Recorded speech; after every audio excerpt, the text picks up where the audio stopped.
le podcast et ça repart. Prenez le temps entre culture, rencontre et inspiration locale. Installez-vous, on vous embarque. C'est Made in Deauville, la radio. Bonjour, c'est Philippe Normand et je vais vous parler de Deauville et de ses écrivains.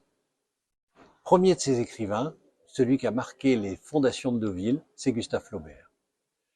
Lorsqu'on fonde Deauville en 1860, Gustave Flaubert est déjà familier de Trouville, où de 1844 à 1854, il passe des étés comme adolescent et il vit une belle histoire d'amour avec Elisa Schlesinger, femme mariée qui vient passer ses étés à Trouville.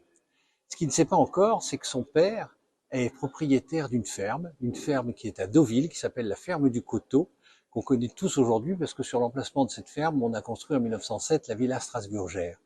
Et un jour, Gustave Flaubert hérite de cette ferme. En 1872, Gustave Flaubert hérite de la ferme du Coteau suite à la mort de sa mère. Sa mère en avait hérité de son père et c'est Gustave Flaubert qui devient héritier de cette ferme.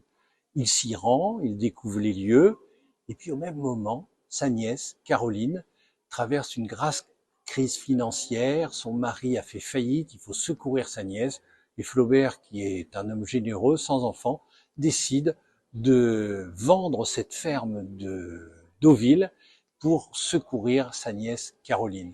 Il la vend, mais en même temps, il a hésité. Il a hésité un petit moment parce que il aurait bien aimé, à un moment, s'installer à Deauville, dans cette ferme, au vert, et profiter de cet air sain de la mer qu'il avait pu apprécier lorsqu'il était à Trouville.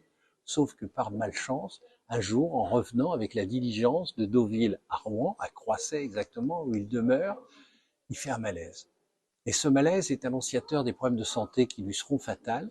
Et surtout, il découvre qu'à l'époque, on est en 1872, Deauville est un peu un désert médical et qu'il est beaucoup plus raisonnable pour un homme à la santé fragile de vieillir et de finir ses jours à Croisset, dans l'agglomération rouennaise, plutôt qu'à Deauville, où il aurait eu plaisir à vivre, il n'aurait pas pu bénéficier des mêmes soins, surtout lui qui était fils de médecin et qui a longtemps vécu dans l'hôpital de Rouen.